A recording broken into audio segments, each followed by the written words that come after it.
네, 여러분 그 책 중에서 우리나라 출판 역사상 단기간에 100만 명을 넘어선 유일한 책이 있습니다. 바로 아프니까 청춘이다 라고 하는 책입니다. 서울대학교의 김난도 교수라고 소비학과 교수인데 정말 아버지의 마음으로 자녀들을 위해 쓴 글인데, 이게 사실은 팔린 분의 연령층이 젊은 사람만이 아니라 나이가 든 분들도 많이 샀다는 게 아주 또 하나의 이렇게 히트였던 것이 있습니다. 이 패러디도 많이 나왔는데요, 아프니까 부모지 청춘이 아니라 아프니까 사장이지, 또 진짜 아파봤냐? 아파보지 않았으면 말을 하지 마라, 아프면 환자지 왜 청춘이냐, 이런 분도 있고요. 청년들에게서 이제 쓴 글이라서 아프니까를 F니까, 학점의 F니까 청춘이다, 이렇게 아이들도 얘기한 적이 있을 정도로 이 책은 많은 사람들에게 좀 이렇게 많이 호응이 됐죠. 제가 책을 이번에 다시 보면서 이 광야를 지나는 우리에게 참 필요한 몇 가지 글들이 좀 있더라고요. 이런 글들이에요. 시작하는 모든 존재는 늘 아프고 불안하다. 하지만 기억하라. 그대는 눈부시게 아름답다. 이 말만 받아들인다면 우리의 자녀들, 우리는 달라질 수 있다는 거예요. 당신은 눈부시게 아름답다. 왜냐하면 하나님이 우리를 만드셨기 때문에. 중요한 것은 얼마나 빨리 가느냐가 아니다, 마지막에 어떤 꿈을 이룰 수 있느냐다. 인생은 속도가 아니에요. 정말 그래요. 끝까지 묵묵히 연세가 많이 드셨는데도 정말 큰 그늘이 되시는 분도 많잖아요. 어떻게 마지막까지 완주하느냐, 이게 중요하다는 거죠. 누구나 추락한다. 그러니 추락을 지나치게 두려워하지 말라. 바닥은 생각보다 깊지 않다. 우리는 추락을 두려워하는 이유가 너무 바닥이 깊을까 봐. 그러나 바닥은 생각보다 깊지 않다. 올라올 수 있다는 거예요. 자, 네 번째, 늦었다고만 생각하지 말라. 또 생각만 하지 말라. 용기를 내어 일단 기차에 올라타라. 정말 이렇게 늘 주춤거리는 청년들을 향한 아버지의 마음이죠. 일단 기차를 타라. 그래야지만 기차가 가지 않겠냐라고 하는 메시지요. 마지막 다섯 번째, 정말 중요한 것은 시련 자체의 냉혹함이 아니라 그 시련을 대하는 나의 자세다. 시련 그 자체가 아니라 시련을 대하는 나의 자세가 너무 중요하다. 우리는 마침 광야를 지나며라고 하는 오순절의 여정을 지나면서 광야가 없는 인생은 없다는 것을 우리는 말씀을 통해 나누고 있죠. 이게 바로 신명기의 광야요, 출애굽기, 레위기, 민수기, 모세 오경의 광야죠. 특별히 신명기는 모세의 유언과 같은 말씀입니다. 그래서 저는 이 아프니까 청춘이다 라는 게요, 아프니까 청춘이다, 이 3단 노법을 한번 생각한 거예요. 아프니까 청춘이다, 모세도 아팠다, 고로 모세도 청춘이다. 여러분 별로 자, 다시요. 자, 아프니까 청춘이다, 모세도 아팠다, 고로 모세도 청춘이다. 그러니까 우리 모든 인생이 청춘이 아닌 인생은 없다. 저는 그런 마음이 들어요. 신명기 말씀을 읽으면서 모세는 120살에 죽어요. 엄청나게 장수한 거예요. 그러나 그는 죽을 때 눈이 성하였다 그랬어요. 기력이 쇠하지 않았다 그랬어요. 사실 그는 청년의 때에 죽었다고 해도 과언이 아닐 정도인데, 오늘 이 말씀을 통해서 하나님은 우리에게 무엇을 말씀하는가? 광야에서 모세는 80살에 부름을 받습니다. 그 당시 나이로도요, 시편 말씀을 보면은 인생이 길어야 70이고 강건하면 80이라고 했으니까 80의 모세는 정말 할아버지 때 여러분 부름을 받은 거예요. 그는 애굽으로 돌아가 바로와 대면하죠. 10가지 재앙을 통과하면서 출을 애굽하는 역사를 목도하고 이루지요. 그렇게 가나안 땅에 들어가는 줄 알았는데 그는 광야에서 무려 40년을 보냅니다. 80세부터 120살까지. 모든 사람은 노년에 편안하기를 바라요. 그런데 그의 인생은 사실 80부터가 시작이었어요. 80부터 120살까지를 광야에서 200만 명의 이스라엘을 끌고 다니죠. 자, 그러다가 이제 마지막 모압 땅에서 드디어 가나안 땅을 바라보고 여러분이 아시는 대로 죽습니다. 오늘 신명기가 31장인데 이번 금요일 날 신명기가 끝납니다. 34장으로. 그 마지막은 모세가 느보산에 올라가서 가나안 땅을 바라보며 들어가지 못한 채로 죽습니다. 자, 우리는 이런 면에서 한번 지난 40년 동안 모세의 일생을 한번 지도를 통해서 잠깐만 볼게요. 여러분이 성경을 이렇게 좀 보다 보면은 성경을 보는 눈들이 계속 좀 깊어지고, 아, 이게 이렇게 해서 광야를 통과했구나라는 걸 알게 되죠. 자, 한번 지도를 볼게요. 여기가 애굽입니다. 고센 땅이 바로 야곱이 고센 땅에 정착하죠.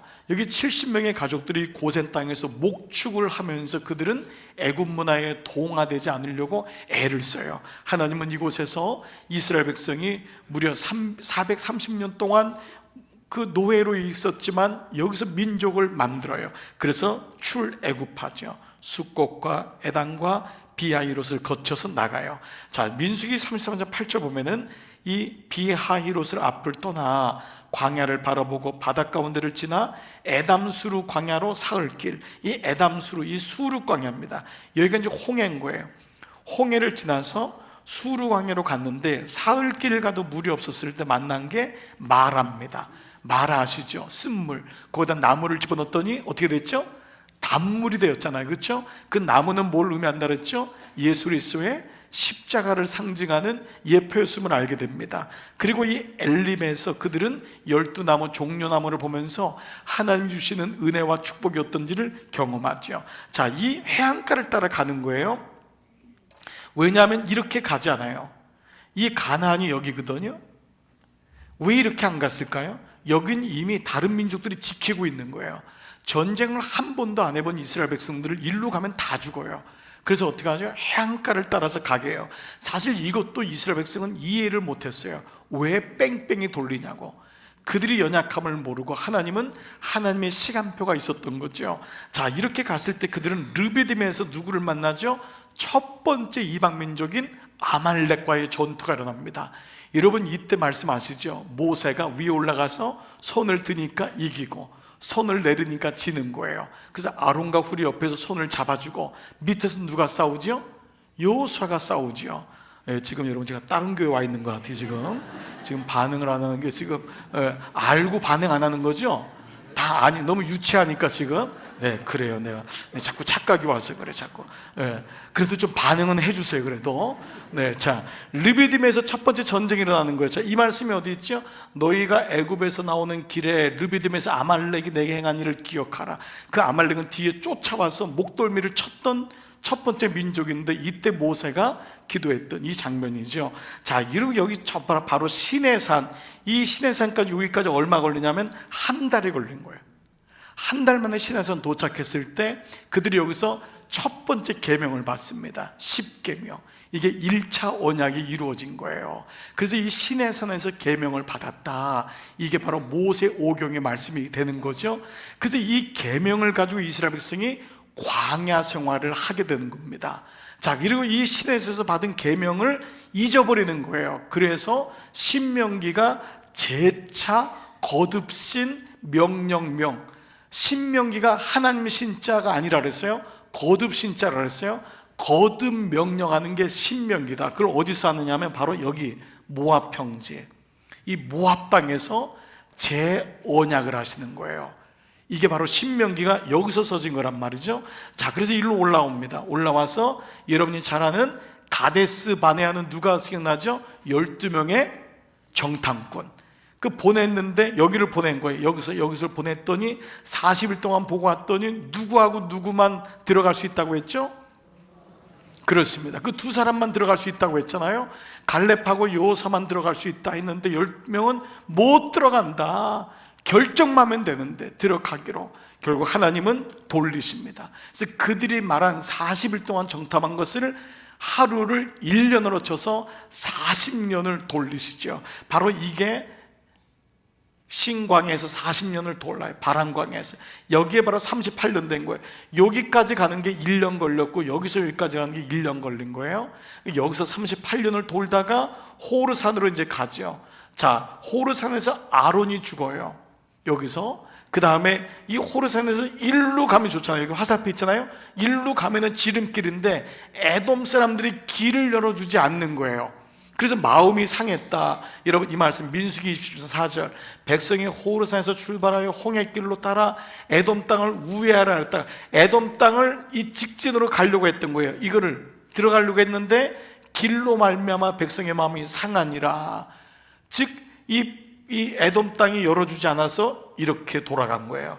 우회한 거예요. 그래서 일로 올라가게 되는 거예요. 그래서 여기서 모압 평지에서 마지막 요단강을 바라보면서 가나안 땅을 바라보면서 쓴 게 신명기고, 느보산, 이 느보산에 올라가서 모세는 죽습니다. 자, 여러분 이 그림이 그려지시죠? 그렇습니다. 자, 이제 여기까지가 우리가 지난 시간에 신명기 말씀을 통해 보았던 말씀이에요. 이제 드디어 모세의 한 시대가 마무리가 됩니다. 그의 리더십이 여호수아에게로 이양되는 장면이에요. 그게 어제 말씀이었어요. 그래서 오늘은 모세를 중심으로, 주일로는 오늘 말씀이 신명기의 마지막이기 때문에요, 모세를 중심으로 말씀을 좀 묵상하고자 합니다.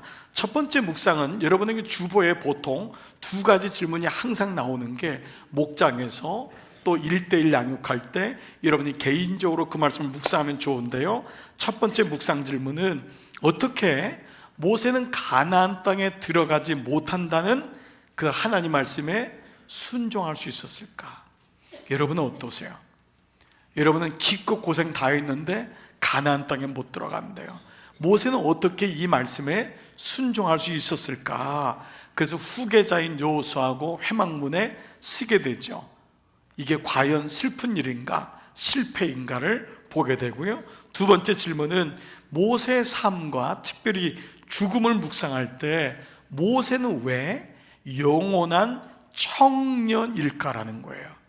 모세가 어떻게 살았길래 모세는 영원한 청년이었을까? 그리고 지금 나에게는 어떻게 적용이 되는가라는 것입니다. 자, 이제 어제 말씀인데요, 31장 1절 2절이 이렇게 시작해요. 또 모세가, 시작. 또 모세가 가서 온 이스라엘에게 이 말씀을 전하여 그들에게 이르되, 이제 내 나이 120세라 내가 더 이상 출입하지 못하겠고 여호와께서도 내게 이르시기를 너는 이 요단을 건너지 못하리라 하셨느니라. 자, 하나님이 모세에게 뭐라고 하는데, 네가 나이가 이제 120살이다. 근데 문제는 뭐냐?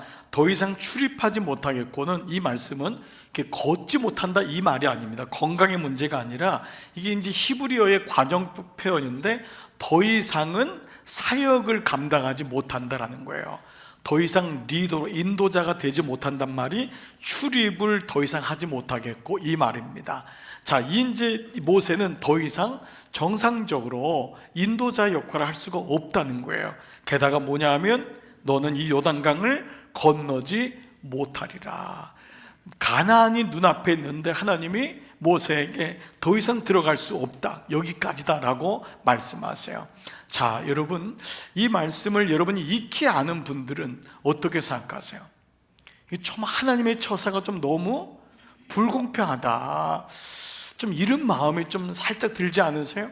저도 이 말씀을 뭐 매번 묵상하고 하지만 처음에는 조금은 이해가 되지 않고 좀 하나님이 좀 낯설게 보일 정도로, 하나님 기껏 느보산에서 죽이려고 모세를 80살에 불러서 그 40년 동안 고생 그렇게 축사게 한 다음에 결국은 이렇게 가나안 땅, 얼마나 모세가 들어가고 싶었던 땅입니까? 그 백성들에게 그렇게 설명을 하면서 그 땅에 들어가면 우리는 민족을 이룬다, 그 땅 들어가면 하나님 나라다 라고 했는데 정작 자기는 못 들어가게 된 것을 생각하면 너무 마음이 좀 그런 거예요. 특별히 여러분 아는 대로 무리바 반석에서 2번 물로 치잖아요. 하도 백성들이 물을 달라고 원망하니까 모세도 사람인지라 2번을 쳤어요. 사실 2번 쳤다는 건 좀 모세도 화가 난 거예요. 야, 진짜 너무하다. 이렇게까지 하나님이 만나를 먹이시고 이렇게까지 말마다 물에서 반석을 쳐, 또 물 없다고 때만 되면 불평불만하니까 여러분 어떠세요?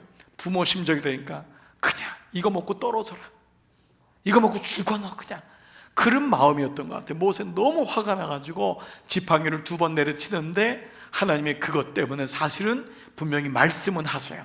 그렇지만 이것도 말씀에 나와 있지만 정말 하나님이 이거 하나 가지고 정말 뒤끝 장렬하는 거 아니에요? 그거 쳤다고 가나안 땅에 못 들어가게 한다면 누가 어느 인간이 가나안 땅에 들어가겠는가? 그의 후손이라고 해봤자 뭐 그 나물의 그 밥이잖아요. 그 부모의 그 자식들인데 뭐 대단하다고 그 자식들은 집어넣고 부모들은 죽도록 고생했는데 못 들어가고, 이런 마음이 제 마음에도 있다고요. 자, 그런데 정작 당사자의 모세는 아무 불평이 없는 거예요. 나는 이게 더 또 못마땅한 거예요. 모세라도 하나님 이럴 수 있습니까? 하나님 나를 80살에 불러서 40년 동안 이렇게 쓴 다음에 정작 저는 못 들어가고 여호수아하고 갈렙은 들어가고 너무 마음이 아픕니다. 이런 얘기로 됐으면 좋은데 모세는 한마디 불평이 없어요. 성경은 그렇게, 물론 그도 마음속에는 충격은 받았을 터인데 그는 자신의 마지막을 담담히 받아들입니다. 그리고 여호수아와 함께 하나님 앞에 섭니다. 자, 오늘 본문 14절 말씀의 시작인데요, 같이 읽습니다. 시작. 여호와께서 모세에게 이르시되 내가 죽을 기한이 가까웠으니 여호수아를 불러서 함께 회막으로 나아오라. 내가 그에게 명령을 내리리라. 모세와 여호수아가 나아가서 회막에 서니. 여러분, 이 말씀은 가만히 한번 봐보세요. 주님께서 하나님이 뭐라고 했죠? 모세에게 내가 죽을 기간이 가까웠다. 첫 번째, 죽음에 대한 선언을 하신 거예요. 근데 여러분, 이 말씀 아세요? 모세는 이미 이때 본인 스스로는 죽는다고 생각을 전혀 안 했어요. 왜냐하면 이미 눈이 청청하고 기력이 쇠하지 않았어요. 보통 어떻게 죽지요? 기력이 쇠해야지 죽는 거 아니에요. 큰 병에 걸리거나. 근데 지금 이때는 모세가 죽을 때가 아닌데 하나님이 물론 120살이었지만 그에게 죽음을 선고하세요. 그 다음에 뭐냐면 여호수아를 불러서 함께 회막문으로 나오라. 바로 자신을 이을 다음 차기 리더를 세운 거예요. 내가 그에게 명령을 내리니 모세가 여호수아하고 나와요. 모세는 아무 절대 다른 얘기를 안 해요. 그리고 나오는 거예요. 이게 참 많은 묵상이 필요했습니다. 저는 이 말씀을 먼저 묵상하면서, 물론 이 말씀은요 구속사적으로 꼭 이해를 해야 돼요. 이건 뭐냐 하면 모세의 시대가 마치고 여호수아의 시대로 가는 거예요. 여호수아는 예수라는 말과 동의어예요.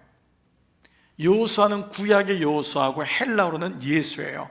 그래서 모세는 율법을 마감하는 한 시대, 모세가 율법을 받잖아요.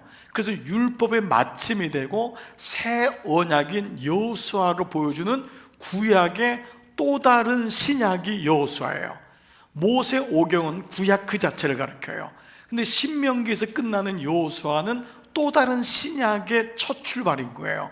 그래서 모세 시대가 맞춰지고 예수의 새 언약의 시대가 시작된다는 구속사적인 말씀이 모세 오경에서부터 여호수아로 지나가요. 자, 이것이 구속사적인 말씀으로 보는 또 하나의 의미가 분명하지만, 인간 모세로 볼 때 모세의 이 결정은 그가 여호수아의 손을 붙잡고 하나님 앞에 섭니다. 사실 그가 행했던 어떤 것보다도 너무도 훌륭한 그의 마지막이었다는 거예요.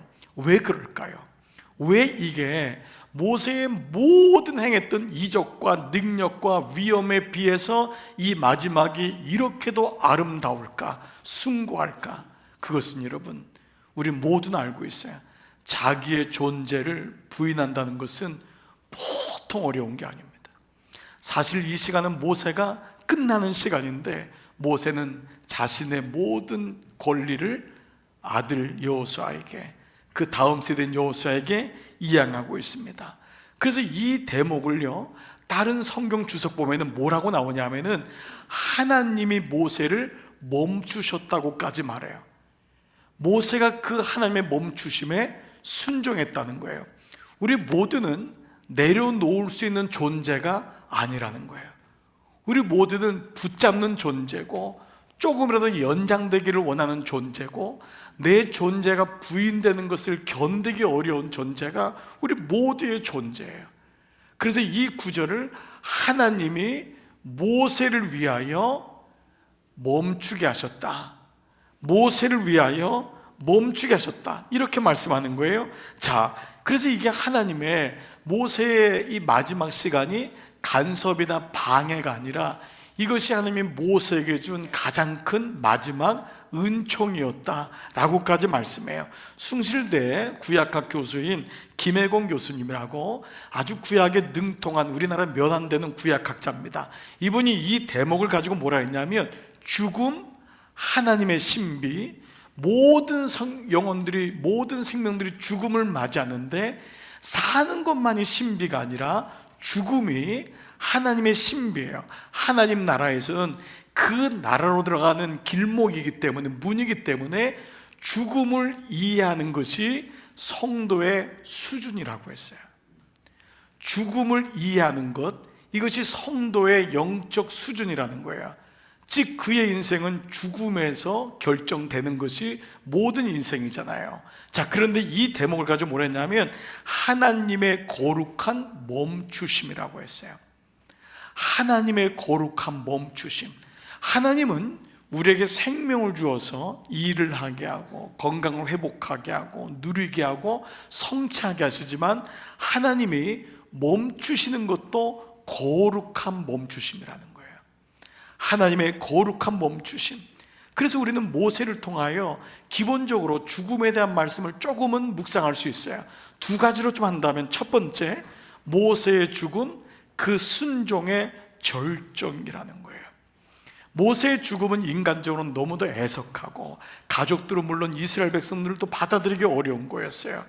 누구든지 그렇죠. 나이가 120이 되든 12살이 되든 인생의 마지막이 올 때는 너무 어려워요.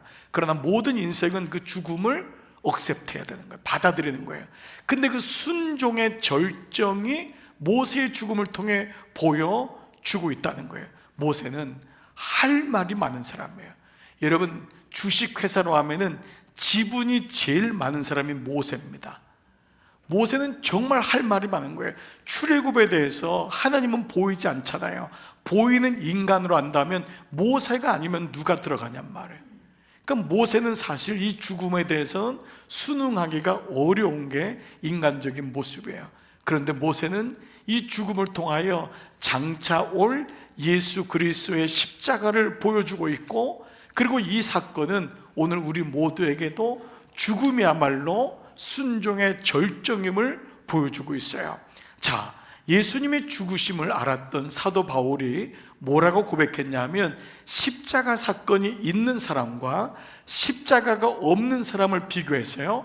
십자가가 있는 사람의 죽음과 십자가가 없는 사람의 죽음은 완전히 다른데, 자, 뭐라고 했냐? 갈라디아 2장 20절, 내가 그리스도와 함께 십자가에 못 박혔나니 내가 주님이 죽을 때 나도 죽는 거예요. 이것은 내가 예수님을 영접했단 말이에요.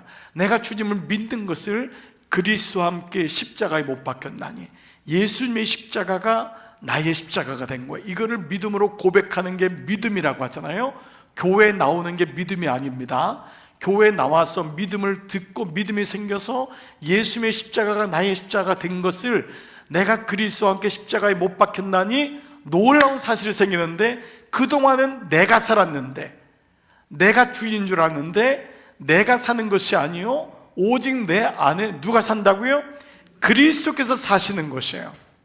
이게 거듭난 인생이라는 거예요. 첫 번째 인생은 내가 주인 되어 살아가는 거예요. 내가 최고지, 내가 하는 거야, 내가 공부하고 내가 성취하고. 그런데 예수님이 오고 나니까 자기의 속사람이 죽는 거예요. 죽음을 경험하는 거예요. 죽음을 경험하니까 그 다음에는 내가 사는 것이 아니라 그리스도께서 사신다. 여러분, 보통 정말 힘든 병에서 살아났을 때 뭐라고 하냐면 덤으로 인생을 삽니다. 그동안은 내가 내 인생의 주인 됐는데 남은 인생은 하나님이 세컨 찬스를 주시니까 덤으로 삽니다라고 고백하는 것이 바로 영적으로는 그거란 말이죠. 내가 이제 주님이 주신 생명을 가지고 산다 고백하는 것입니다. 모세의 죽음은 우리에게 죽음이란 육체적인 죽음도 의미하지만 영적인 죽음도 의미하는 거예요. 내가 죽을 때 내 안에 그리스도께서 산다. 그리고 우리는 육체의 죽음도 경험하게 되지요. 자, 동시에 이 모세의 죽음은 그 끝과 시작의 역설을 보여주고 있어요. 자, 모세가 죽으면 세상적인 말로 하면 다 끝난 거 아닙니까? 내가 죽었는데. 근데 성경은 죽은 게 아님을 얘기해요. 모세가 죽음으로 인하여 이스라엘 백성은 다 두려웠을 거예요. 이제 우리는 끝났다. 그렇게 모세를 지겹게 힘들게 했지만 모세가 죽은 다음에 얼마나 두려웠는지 이스라엘 백성들이 신명기 34장 8절 보니까 이스라엘 자손이 모압 평지에서 모세를 위하여 애곡하는 기간이 끝나도록 모세를 위하여 며칠을요? 30일을 애곡한 거예요. 얼마나 두려웠으면 모세가 죽은 다음에 30일을 울 정도로 큰 충격이었어요. 두려움이 온 거예요. 그런데 여러분, 아까 우리 말씀에 기억하세요? 창세기, 출애굽기, 레위기, 민수기, 신명기에서 끝나는 게 아니라 신명기는 34장까지 되어 있지만 그 34장의 다음 페이지를 넘기면은 뭐가 나오죠? 여호수아 1장이 나오는 거예요. 모세는 죽었지만은 두려워하지 말라는 거예요. 하나님의 구원은 계속 된다라는 것을 보여주고 있는 거예요. 이것이 하나님의 대안인 거예요. 자, 우리의 눈으로 볼 때 모세가 죽은 것만 보지 말라는 거예요. 그래서 여호수아 1장 2절에 보면은 뭐라고 나오냐? 내 종 모세가 죽었으니, 이게 처음 나와요. 1절도 그렇게 나와요. 내 종 모세가 죽었으니. 이거를 반복하는 게 뭐예요? 끝난 게 아니다. 그래서 이 원어가 뭐냐 하면 나의 종 모세는 죽었다 하지만, 이 단어까지가 명확한 거예요. 나의 종 모세는 죽었어. 그는 나의 종이라고 했잖아요. 나의 신실한 종 모세는 죽었어. 하지만 이제 너는 올라가라는 거예요. 들어가라는 거예요. 즉 모세의 죽음은 새로운 시작을 알리는 또 다른 시작임을 말씀하고 있다는 거예요. 죽음은 또 다른 시작인 거예요. 우리에게 오는 죽음은 여기서 끝나는 게 아닙니다. 또 다른 시작임을 분명히 성경은 말씀하고 있다라는 거죠. 자, 이제 이런 가운데 신명기의 마지막에 나오는 모세의 모습이 어땠는지를 이렇게 말씀하고 있어요. 신명기 44장 7절 시작. 모세가 죽을 때 나이 120세였으나 그의 눈이 흐리지 아니하였고 기력이 쇠하지 아니하였더라. 자, 모세는 하나님하고 늘 예배하고 교제했기 때문에 하나님의 죽음의 선언을 그는 불순종하거나 어떻게 이럴 수 있어요? 라고 하지 않았어요. 하나님을 누구보다 그는 아는 사람이었고, 이 하나님의 죽으심은 여기까지라고 매정한 것이 아니라 이 모세를 향한 하나님의 정말 축복과 격려의 메시지인 것을 이제 보게 돼요. 자, 이제 그런 가운데 모세의 모습이 어땠냐? 그가 120세였으나, 여러분 지금도 이 나이는 엄청난 나이인데 그때도 120세는 엄청난 나이였잖아요. 놀라운 거는 그의 눈이 흐리지 아니하였고, 또 뭐라고 했죠? 그의 기력이 쇠하지 아니었다. 그의 눈이 청청했던 거예요. 그의 눈이 빛을 잃지 않았다. 세번역에는 그의 눈이 빛을 잃지 않았다. 사람의 눈이라는 거는요, 그 사람 보면 알잖아요. 빛이 있는 사람 있잖아요. 청청한 거예요. 그 안에 비전이 있는 거예요. 그래서 이 비전이 눈 비전 아닙니까? 안과가 비전 노래 아닙니까? 이 비전. 그러니까 이 비전이 청청한 거예요. 쇠하지 않은 거예요. 그의 기력이 쇠하지 않았다. 이 기력은 뭐냐면 전쟁에 나갈 수 있는 힘도 있다라고까지 하는 거예요. 이것은 비단 육체적인 상태만 얘기하는 것이 아니라 그가 하나님과의 관계가 마지막까지 어땠는지를 보여주고 있는 거예요. 그는 120살에 부름받을 때까지 하나님의 관계가 그렇게 깨끗했다는 거예요. 그렇게 아름다웠다는 거예요. 저는 이 말씀을 보면서 정말 오늘 설교 제목을 영원한 청년 모세요. 젊은 사람들이 목사님은 왜 저렇게 나이 든 사람한테 청년이란 말을 붙일까? 이런 분도 있을지 모르겠지만 2부 때는 좀 이렇게 이 말씀이 2부에 예배 드리는 좀 다가오지 않을까? 그래서 좀 점수를 따려고 여러분에게 이 말씀을 좀 영원한 청년 모세요. 여기 좀 반응을 좀 하는 분이 있었으면 좋겠는데, 야, 진짜 내 얘기하는구나. 청년들은 이게 뭐야, 뭐 120살 돼가지고 다 늙어가지고 니들도 나이 들어봐라 뭐 이러면서 여러분, 이 메시지가 신명기에 흐르고 있는 거예요. 왜냐하면 모세는 그렇게 살았어요. 모세는. 그러면 청년이라고 하는 기준은 뭘까요? 나이일까요? 여러분, 이런 말이 있어요. 그는 27살에 죽었다. 그의 장례식은 80세였다. 잘 들어보세요. 그는 27살에 죽었다. 그의 장례식은 80살이었다. 이미 27살에 노인이 된 거예요. 그의 몸만 80살에 장례식을 한 거예요. 그러나 모세는 그의 나이도, 그의 몸도, 영혼도 120살까지 청청했던 거예요. 그러면 누가 청년인 거예요? 27살에 죽었지만 장례식은 80살에 했으면 이미 27살에 노인이 된 거예요. 그러나 그는 120살이 될 때까지도 눈이 시력을 잃지 않고 빛이 청청하고 그의 기력이 전쟁에 나갈 수 있는 그런 은혜를 받았던 거예요. 바로 언어와 행동에서 우리는 보통 청년인지 아닌지를 보게 되죠. 우리는 엊그제 금요성령 집회에서 사도행전 12장에 나오는 벌레에 먹힌 인생, 바로 헤롯 아그리파 1세, 그 베드로를 죽이려고 했던 그 사람을 보면서 그는 평생 왕이었어요. 그는 모두가 부러워하는 사람이었어요. 모든 세상의 권력을, 좋은 거를 다 먹는 사람이었어요. 그러나 그에게 십자가가 없을 때, 하나님이 없을 때 그의 인생을 끌고 가는 세 가지 단어가 있었다 그랬어요. 뭐였죠? 첫 번째가 분노. 나이가 80인데도 분노가 끌고 가는 인생이 있어요. 두 번째 뭐라 그랬죠? 바로 이 단어, 두려움이라 그랬어요. 그리고 세 번째는 뭐라 그랬죠? 충동이라 그랬어요. 이 세 가지 단어는 하나님이 없으면은 끌려가는 단어입니다. 젊거나 나이가 들거나 관계가 없어요. 우리 안에 분노가 우리 인생을 끌고 가는 거예요. 우리 인생의 두려움이 끌고 가는 거예요. 분노는 뭐죠? 두렵다고 하는 반의 표식 아닙니까? 화를 잘 내는 것은, 화를 내는 건 내가 두렵다라는 일종의 내면적인 모습이 외면으로 드러난 거거든요. 분노와 내 안에 두려움이 있는 거예요. 그리고 그러다 보니까 늘 충동적으로 하나님과는 관계없이 살게 되는 이 모습이 있었죠. 그래서 나이하고 관계없이 그 사람이 청년인 사람에게 나타나는 5가지의 모습, 언어가 있다고 했어요. 여러분, 이 언어를 쓰는 사람이 사실은 나이하고 관계없이 청년인 거예요. 그게 뭐였죠? 생명, 사랑, 우정, 지혜, 감사. 나의 언어는, 나의 생각은 어떠하냐라는 거예요. 젊은데도 다 뒷담화하고 안 좋은 얘기하고 늘 비관적인 얘기하고 늘 비판적인 얘기하고 늘 숨고 이미 노인인 거예요. 근데 나이가 70이 넘으시고 80이 됐는데도 그 안에 생명이 있어요. 그 안에 사랑이 있고 깊은 우정이 있고 그 안에 지혜가 있어요. 그 안에 감사가 있어요.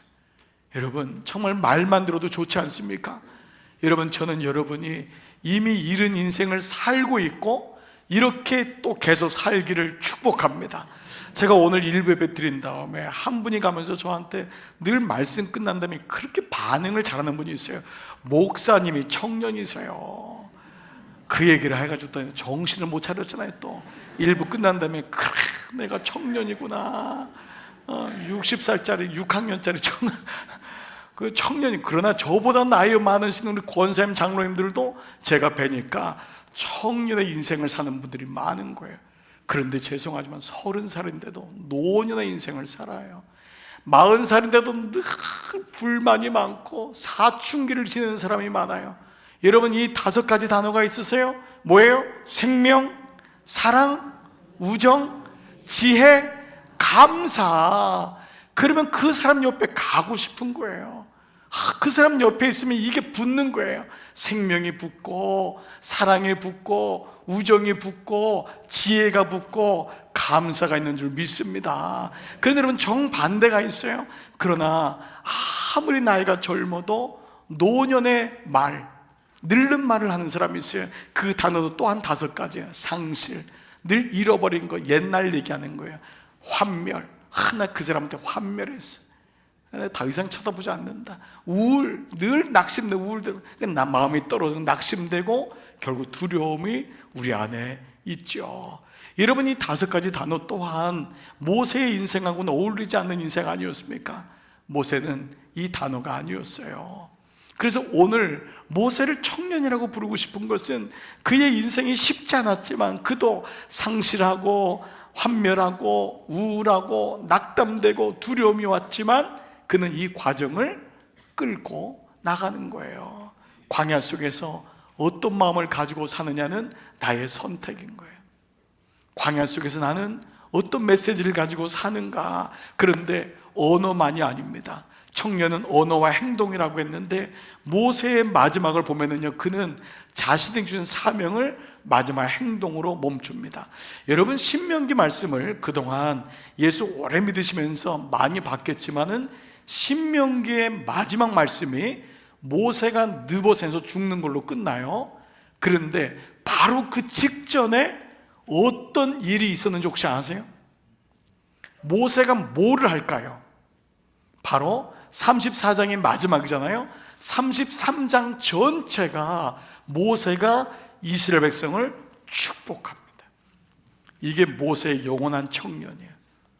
모세가 마지막으로 다 축복해요. 34년 전체요. 여러분 이번 목요일 날 묵상할 건데요, 33장 1절이 이렇게 시작해요. 시작. 하나님의 사람 모세가 죽기 전에 이스라엘 자손을 위하여 축복함이 이러하니라. 네, 이렇게 시작하는 거예요. 죽기 전에 그가 하는 일이 이스라엘 자손을 위하여 축복함이 이러하니라.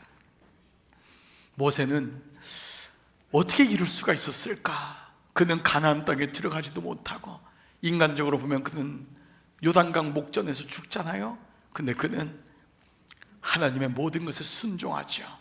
그리고 이렇게 마지막에 29절까지 축복이 이어지는데, 말씀을 마무리해 볼게요. 그의 마지막 끝나는 29절에 이렇게 끝나요. 저는 이게 진짜 모세는 대단하다.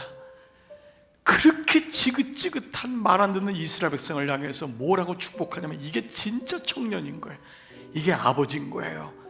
이스라엘이여, 너는 행복한 사람이로다. 야, 저는 이 말씀을 묵상하다가요, 정말 모세는 대단하구나. 이스라엘이여, 너는 행복한 사람이로다.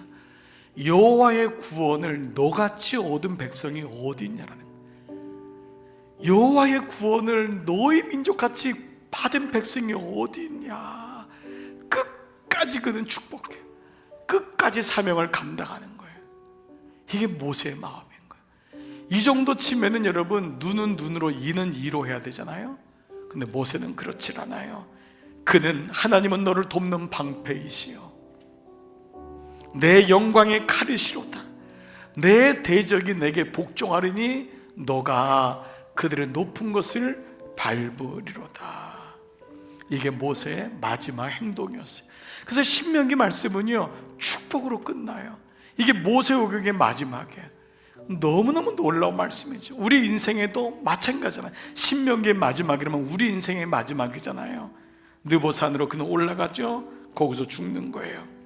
자, 그런데 그는 하나님의 음성이 뭐냐? 이거예요. 아들아, 수고했다. 여기까지다. 괜찮아. 여기까지다. 정말 수고했구나. 이 말씀을 모세는 받아들이는 거예요. 가나안 땅에 들어가고 안 들어가고 실패한 게 아니라는 거잖아요. 그래서 그 말씀을 받는 거예요. 그래서 모세를 향해서 성경에 뭐라고 마지막에 나오냐? 34장 10절에 그 후에 이스라엘에 모세와 같은 선자가 일어난 적이 없는 거예요. 여러분, 예수님이 변화산 갔을 때 2명을 만나잖아요. 모세와 엘리야잖아요. 지금 모세는 예수님에게까지 나타나서 그가 어떤 사람인지를 보여주고 있잖아요. 오늘 말씀은 이렇게 끝나요. 저는 이 하나님의 사람 모세를 이렇게 명명하고 싶어요. 아, 영원한 청년 보세요. 그는 주님 앞에 갈 때까지 눈이 쇠하지 않고 청정하였도다.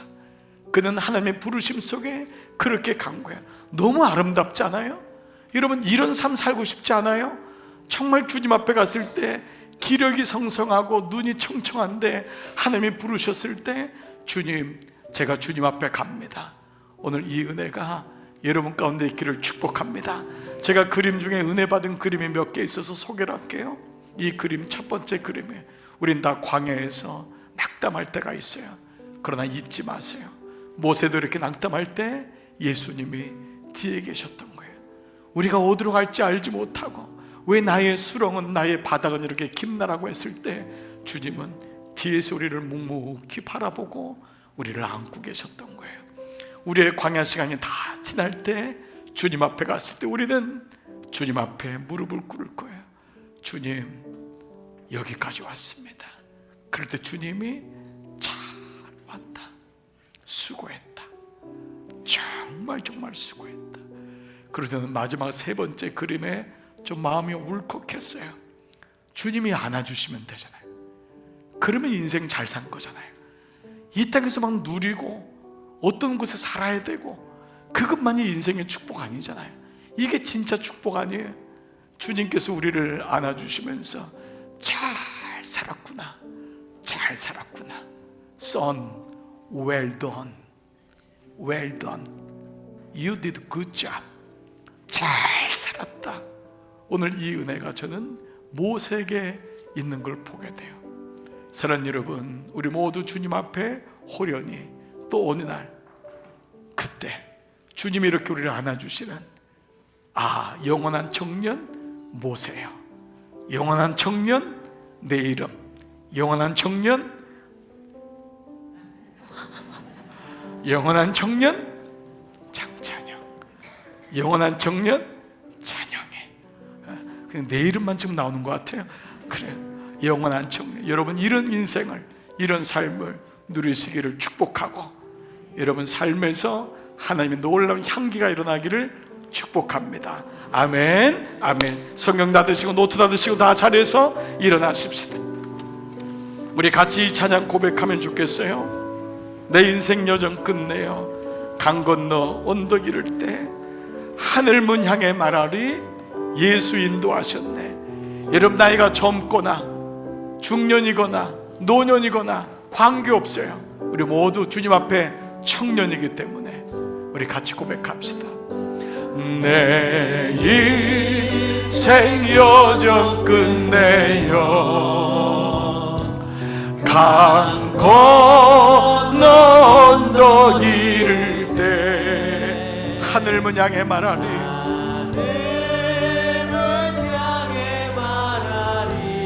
예수 인도하셨네. 예수 인도하셨네. 매일 발걸음마다 매일 발걸음마다 예수 인도하셨네. 나의 무거운 죄짐을 모두 벗고 하는 말 예수 인도하셨네. 이 가시밭길 인생을 허덕이면서 갈 때에 허덕이면서 갈 때에 시험과 환난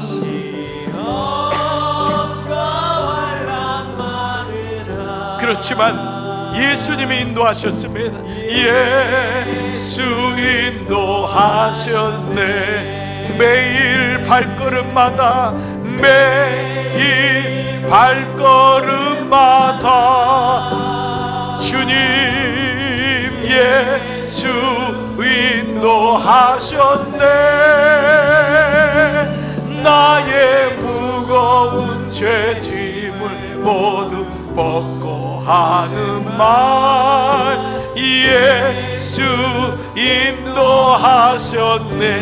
내 밟은 발걸음마다 주 예수 보살피시사 예수 보살피시사 승리의 개가 부르며 주를 찬송하리라. 주를 찬송. 우리 한번 겸손히 두 손 들고 한번 고백해 보십시다. 매일 발걸음마. 저도 모세처럼 살기를 원합니다. 주님, 저의 사명 다 마치는 날 주님 앞에 가서 고백하는 말, 매일 무거운 죄짐을 모두 벗고 하는 말, 예수 인도하시오. 우리 말씀 붙잡고 함께 고백하며 기도하겠습니다. 살아계신 아버지 하나님 감사합니다.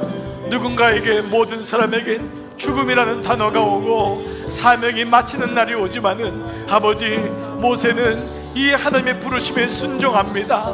모세의 순종은 예수님의 죽으심을 보여주고 우리에게 그분이 다시 삶을 보여주고 있습니다. 끝이 난 것이 아니고 또 다른 시작을 보여줍니다. 그는 눈이 청청하고 기력이 쇠하지 아니했도다. 그런데 주님의 부르심을 받으며 그는 모든 이스라엘 백성을 축복합니다. 그는 넉넉합니다. 그는 깊습니다. 그는 하나님의 마음을 갖고 있습니다. 아버지, 그의 마지막에 축복이 있습니다.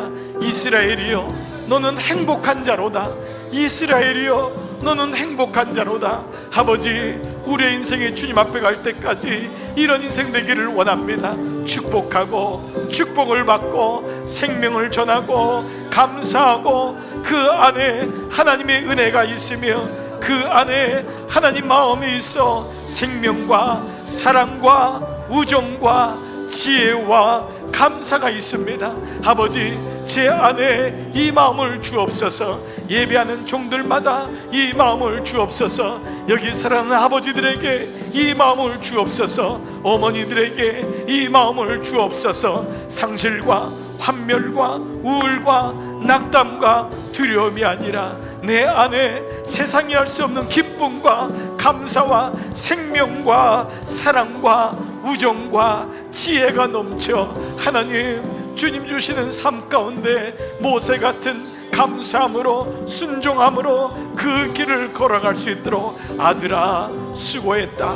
너의 일은 여기까지였지만은 너의 구원은 계속해서 이루어지고 하나님의 역사는 이루어짐을 말씀을 통해 듣습니다. 자비로우신 아버지, 우리의 인생길에서 매일 발걸음마다 주님이 나와 함께 하시고 주님이 인도하셨음을 고백하게 하셔서 주님 앞에 가는 그날 승리하는 우리 모두 되도록 인도하여 주시옵소서. 매일 발걸음마다, 매일 발걸음마다 예수 인도하셨네. 예수 인도하셨네.